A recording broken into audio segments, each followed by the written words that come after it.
Hey guys, what's up? I am Nikhil from dopemotions.com, and in this After Effects tutorial, I am going to show you guys how to create a cinematic title intro inside of After Effects without using any plugins. Now, before we jump into After Effects, let me give you guys a quick preview of the animation.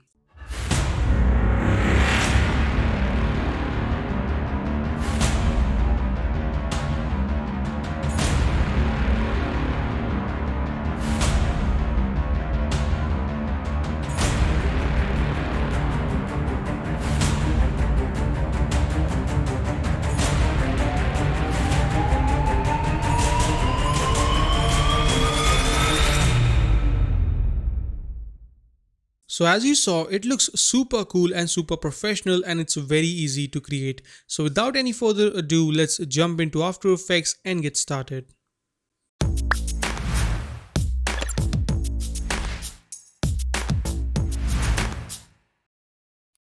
Alright guys, here we are in After Effects. Let's start by creating a new composition, which is going to be 1920 into 1080p. Let's make this 30 fps and let's keep the duration 5 seconds long. Call this main, as this is going to be our main comp. Hit OK, and there we have our main composition. Let's create one more composition, which is going to be our text placeholder, but you can drag and drop in any image or any logo, whatever that you want, but mostly we will be using text and a logo. So let's call this text and hit OK. Then I'll select the text tool, and you can of course type in anything that you want. I'm going to type in Dope Motions. And by the way, I'm using the Delirium font. I'll mention the link into the description below, so you can download the same exact font if you want to. Let's set this to 0, maybe increase the size a bit more. Let's go with 160. That looks good.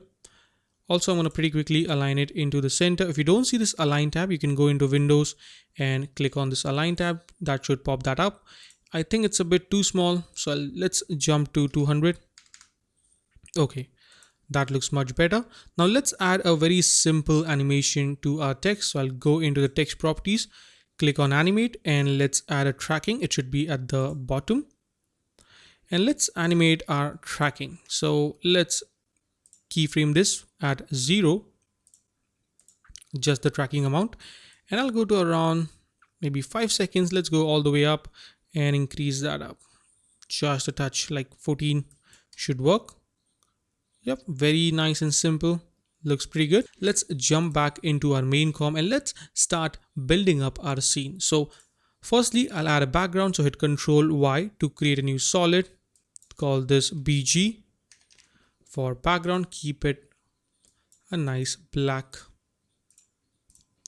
And now, first thing that we need to do is, before adding in anything, we need to create a nice atmospheric smoke for the background. So to do that, let's create one more solid. So hit Ctrl Y to create a new solid. Call this smoke.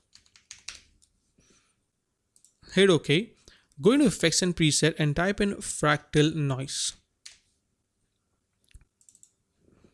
There we go. Now I'm gonna leave the fractal type and noise type to the default setting. We just need to tweak the contrast. So I'm going to increase the contrast really high, something like that. Maybe bring down the brightness a bit, something like that should work. Go into the transform properties and let's increase the scale to, somewhere around, this should look good. Increase the complexity all the way up to, let's go with 15. And that is looking pretty good. Let's hit F4 to pop up hit F4 to bring up the blending modes. Now let's go here and let's change the blending mode from normal to screen. And then what I can do is actually, let's animate the offset. So I'll go at the very beginning, create a keyframe on the offset turbulence, go all the way up to 5 seconds, and let's move this up just like that. So we have a pretty simple movement. Let's bring down the opacity. So hit T to bring down the opacity, and let's bring that down really, something like 10% should be good. Looks pretty good. We can also animate the evolution if we want, so I'm going to do that. So hold alt and click on the stopwatch of the evolution. Let's quickly add a nice expression to keep the evolution going on constantly. So I'm going to type in time times, let's go with 40. So we have a little bit of evolution as well. That was looking pretty good. Maybe increase the scaling a bit too. Let's go with 500. Okay, so now we have some atmospheric smoke. Also, I'm going to pretty quickly go into my assets folder, and here I have few assets that I will be using for this tutorial. By the way, you can download the complete project file of this tutorial from the description below. It is absolutely free, and the tutorial file will obviously contain all these assets that I'm using. So let's drag and drop this texture that we have. Let's put this below the smoke. Also, I'm going to scale this down a bit. And let's hit T to bring up the opacity. Let's bring that down. Keep it very minimal, just like so. Maybe even more, like 6% should work good. Okay, that is looking pretty good. So now we have a nice background, which is not so nice yet. Now let's drag and drop in our text composition that we created previously, and now we have our text, but at the moment it looks pretty lame. So let's right click, go into layer styles and go into gradient overlay. Go into the gradient overlay, edit gradient, and now we can edit this gradient. So I'm going to click just right over here to create a new color stop. Make sure to click it so that it's selected, and then I'm going to add a nice darker gray color. Select this one and keep it an off-white, which looks something like that. And same for this one, I would go with a nice off-white. So now I can see we get a bit sense of depth into our text, and you can adjust this according to your personal preference. I'm going to keep it somewhere around there. Looks good. Then let's hit Control D to duplicate the text, and here I have a simple texture again, so I'm going to drag and drop it below the text, so it's between both the text. Let's scale this down and set this to overlay, and then change the track matte option to alpha matte. So now we get this really nice texture on our text. Maybe I'll bring down the opacity somewhere around, let's go with 50 or 40%, should be good. Yep, that looks good. Maybe let's go with 50. Okay, you can also maybe bring down the size of the texture. So now we have a nice texture for our text. Let's pretty quickly add a vignette really quick. So hit Control Y to create a new solid, call this V for vignette. Hit OK. Select the ellipse tool and let's create a mask holding Control. Create something like that. Invert that up and hit F to bring up the feather properties, and let's go with something like 550. So that looks much better, as you can see right off the bat. It's looking pretty cool. Now I'm going to add a nice texture of a broken glass. So I'm going to drop that on the top, change the blending mode to screen, and also I can actually adjust the scaling. So I'm going to scale that up just a bit, adjust it accordingly. That is looking pretty good actually. Let's bring down the opacity. I don't want it to be that intense, so somewhere around 35 looks good at the moment. Also, I'm going to add a little bit of rotation movement for this.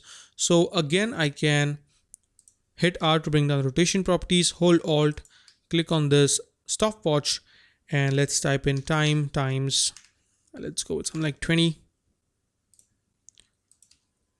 Oh, that is just too fast. So I'm going to go with something like 8. Again, that is a bit too fast.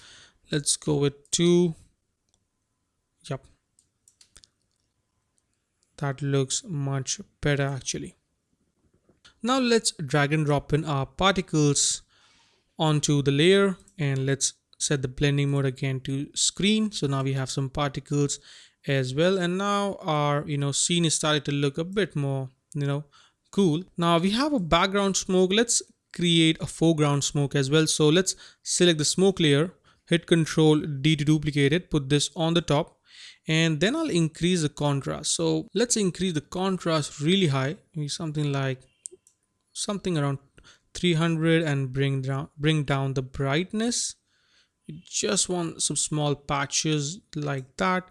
Maybe go into transform and increase this, so like that. And also I'm going to hit U so you can see the keyframe. Go right over here and let's make sure the fractal noise is selected. Let's drag it just like so. So now we have a bit more variation into the atmospheric smoke that we are going for, but still our, the complete theme or the complete look of the animation is not looking more, it's not looking cinematic. So to do that, to make it look more cinematic, let's add a nice lens flare that we have.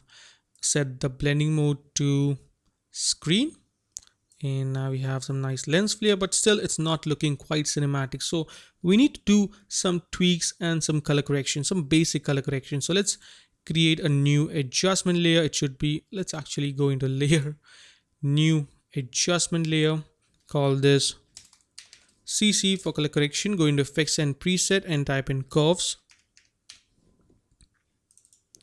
And I'm going to punch up the colors a bit. So let's bring down the contrast.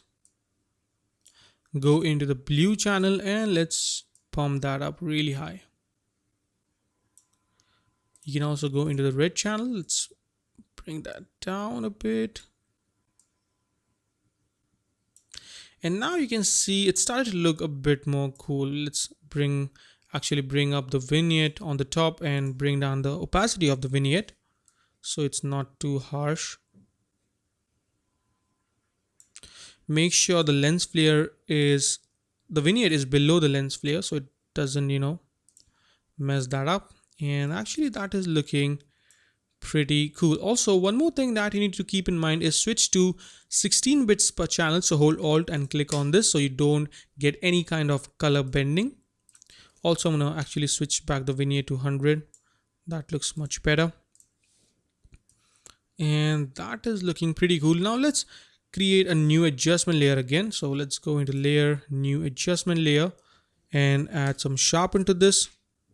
So I'll call this sharpen, SHARPEN, I guess that's the spelling. Go into effects and preset and type in sharpen.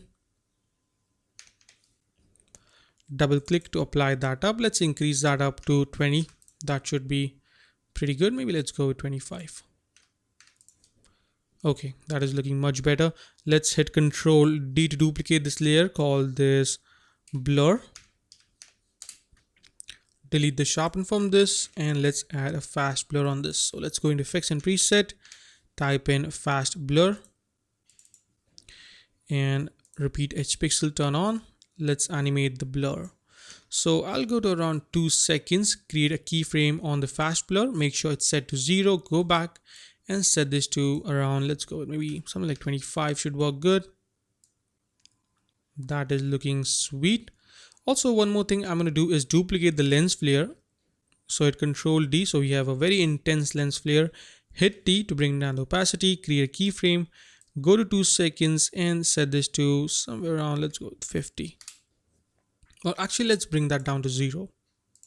So at the beginning, we have a pretty intense lens flare and then it fades up and our text comes into focus.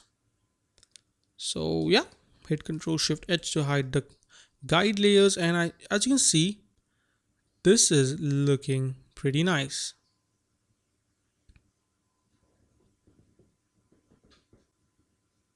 Now I'll go to around 4 seconds, select the blur layer and go into effects and preset and type in camera lens blur. Now this effect is going to be a bit heavy on the system, so let's set this to 0, create a keyframe, go to 5 seconds and bring that up really high. Also make sure to turn on the repeat edge pixels. So now we get this fade out kind of an effect. But to make that complete, let's actually add a new layer. So let's create a new adjustment layer, call this blackout.